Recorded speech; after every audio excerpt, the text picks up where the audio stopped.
Hello friends, in the next unit we're going to start talking about the expansion of jazz outside of New Orleans.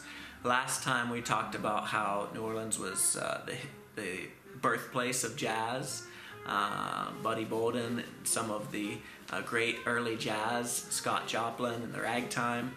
And now what happens is we're going to take jazz on the road, and as it starts to go up north, we start to see some different things that happen, especially in the expansion of jazz in dance bands and symphony and halls, and where all of these things are happening. You have to think about popular music as music that most people liked and listened to. Music was different in the 1920s and 30s.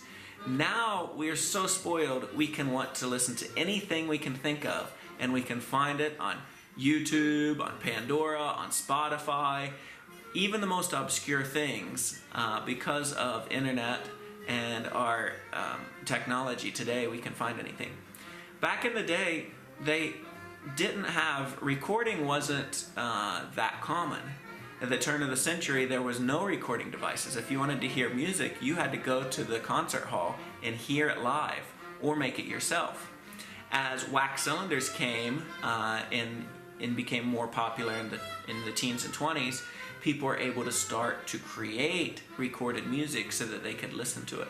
But that was not common. It was not something that people had access to, and it was usually a musicologist or a person that had business doing that, not the common everyday you and I that just wanted to listen to music.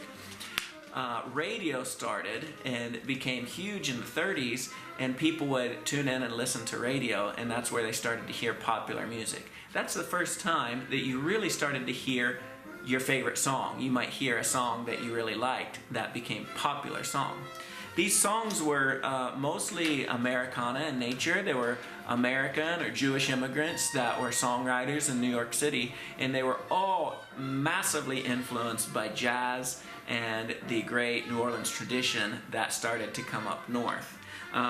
Famous names like Bing Crosby that you've heard of before, George Gershwin, and of course Duke Ellington had a huge influence on these guys. Irving Berlin was in New York City and writing a lot of Americana type music. But what happened is that jazz comes up, and we have this little area called Tin Pan Alley. And it was called Tin Pan Alley because it was so loud, with musical instruments and people out front trying to sell, vendors selling pianos and different types of instruments, that you would walk up and down the street and it sounded so chaotic and loud that it sounded like people were banging on pots and pans and tin pans.